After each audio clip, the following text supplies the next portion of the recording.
Mencari solusi optimal dari metode transportasi dengan menggunakan Modified Distribution atau yang sering disebut dengan MODI. Cara evaluasi berbeda dengan metode sebelumnya, stepping stone. Metode MODI ini menggunakan bobot pada setiap baris dan kolom. Cara menentukan bobot adalah kita berikan bobot 0 di awal dan diletakkan pada baris 1. Selanjutnya, kita akan memberikan bobot berdasarkan letak stun. Besarnya bobot menggunakan rumus biaya sama dengan bobot baris ditambah bobot kolom. Untuk contoh pembahasan ini, kita akan menggunakan metode NBC Northwest Corner seperti yang minggu lalu. Baris pertama, kita berikan bobot 0. Di sini, baris A, kita beri bobot 0. Selanjutnya, dari A ada stun 30, maka kita tarik ke atas, gudang 1 bisa kita beri bobot. Dari A ada stun ke gudang 2, maka kita tarik ke atas, gudang 2 bisa kita beri bobot. Bagaimana dengan gudang 3? Gudang 3 tidak bisa kita beri bobot karena tidak ada stun. Sehingga gudang 3 tidak bisa kita beri bobot.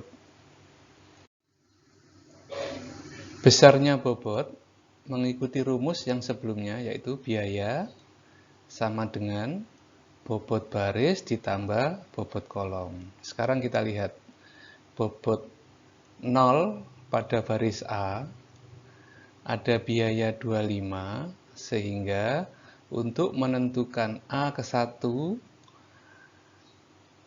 gudang 1 bisa diberi bobot, yaitu besarnya biaya 25 sama dengan bobot baris 0, bobot kolom yang kita cari. Sehingga untuk kolom 1, besarnya bobot adalah 25. Demikian juga dengan gudang 2. Kita lihat bobot A 0, ada biaya 10 pada baris A. Sehingga untuk mengisi bobot pada gudang 2, kita bisa lakukan dengan rumus yang sama. Biayanya 10 ditambah sama dengan 0 ditambah berapa? Nah, akhirnya pada kolom 2 kita bisa dapatkan bobotnya sebesar 10. Dengan cara yang sama, kita bisa menentukan bobot baris B dan baris C. Kita lihat pada kolom 2, kita tarik ke bawah, ada stun, maka bobot B bisa kita hitung. Dengan cara kita lihat pada pabrik B, itu biayanya 25. Kemudian ada bobot di gudang 2 sebesar 10. Kalau kita masukkan dalam rumus tadi, 25 ditambah bobot baris B berapa yang kita cari, ditambah 10. 10 adalah bobot kolom 2. Sehingga kita dapatkan pada baris B bobotnya 15. Demikian juga dengan bobot C, bisa kita dapatkan dari kolom 2 ada stun, kemudian kita geser ke kiri, maka bobot C bisa kita tentukan. Dari manakah angka 5?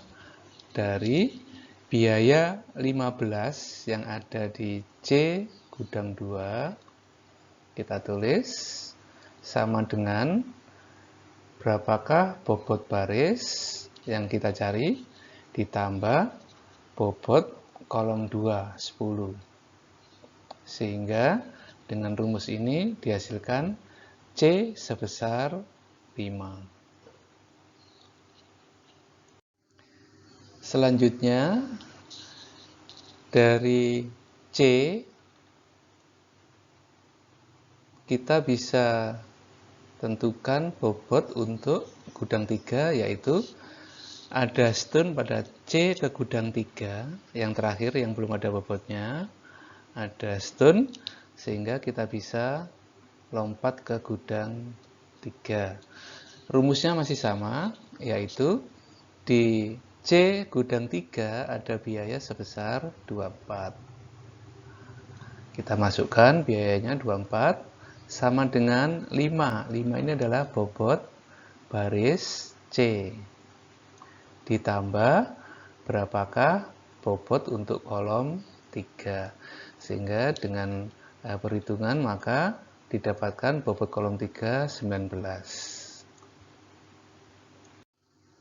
Langkah berikutnya adalah kita menghitung nilai evaluasi pada area yang kosong atau yang tidak ada batunya. Rumus perhitungannya adalah biaya dikurangi bobot baris dikurangi bobot kolom. Kita lihat dari tabel sebelumnya, untuk area kosong A ke gudang 3, evaluasinya adalah 13. 13 ini adalah biaya yang ada di A gudang 3. 0 itu berasal dari bobot A 0. 19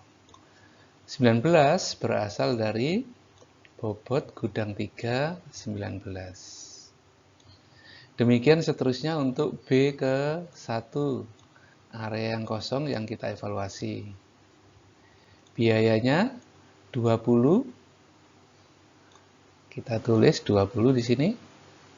Kemudian bobot B 15. Kita tulis 15. Kemudian bobot 1 25. Kita tulis di sini 25. Begitu seterusnya untuk B ke gudang 3 dengan cara yang sama, yaitu biayanya 15 dikurangi dengan bobot B 15 dikurangi dengan bobot kolom 19.